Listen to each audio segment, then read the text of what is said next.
அஸ்வஸ்ம பயனாளிகளுக்கு அதிர்ச்சி தகவல். நலன்புரி திட்டம் நிறைவுறும் காலம் அறிவிப்பு.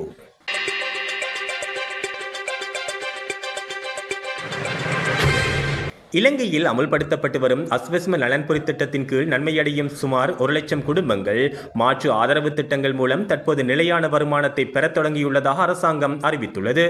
இதன் மூலம் அடுத்த 3 ஆண்டுகளுக்குள் படிப்படியாக நலன்புரி கொடுப்பனவுகளில் இருந்து அக்குடும்பங்களை விடுவிக்க திட்டமிடப்பட்டுள்ளது.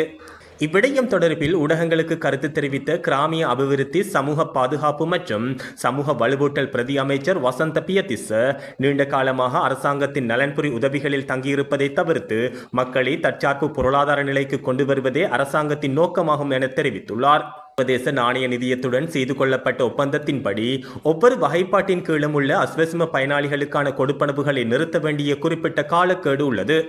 குடும்பங்களின் வருமான நிலை இன்னும் போதுமான அளவு அதிகரிக்கப்படவில்லை என்பதால் அவர்களுக்கான கொடுப்பனவுகளை உடனடியாக நிறுத்த முடியாது என அமைச்சர் சுட்டிக்காட்டியுள்ளார். முன்னேற்றம் கண்டுள்ள 1,00,000 குடும்பங்கள் பின்வரும் வழிகள் மூலம் தமது வாழ்வாதாரத்தை மேம்படுத்தி வருகின்றன. தொழில் நடவடிக்கைகளுக்கான நிதி உதவி மற்றும் மானியங்கள், சிறிய அளவிலான கோழி பண்ணைகளை அமைப்பதற்கான ஆதரவு, ஜப்பானிய மொழி கற்றுக்கொண்டு வெளிநாட்டு வேலைவாய்ப்புகளை பெறுவதற்கான வாய்ப்புகள், தொழிற்பயிற்சி நிலையங்களுக்கான வழிகாட்டல் ஆகியவற்றின் மூலம் இவை முன்னெடுக்கப்படுகின்றன.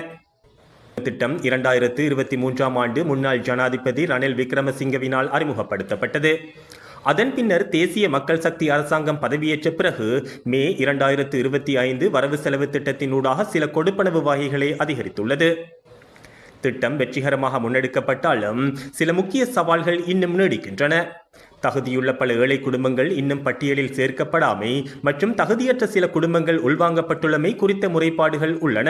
உதவித்தொகையை வாழ்வாதார மேம்பாட்டுக்கு பயன்படுத்தாமல் அத்தியாவசியமற்ற நுகர்வுக்காக செலவிடுவதாக சில பயனாளிகள் மீது குற்றச்சாட்டுகள் முன்வைக்கப்படுகின்றன.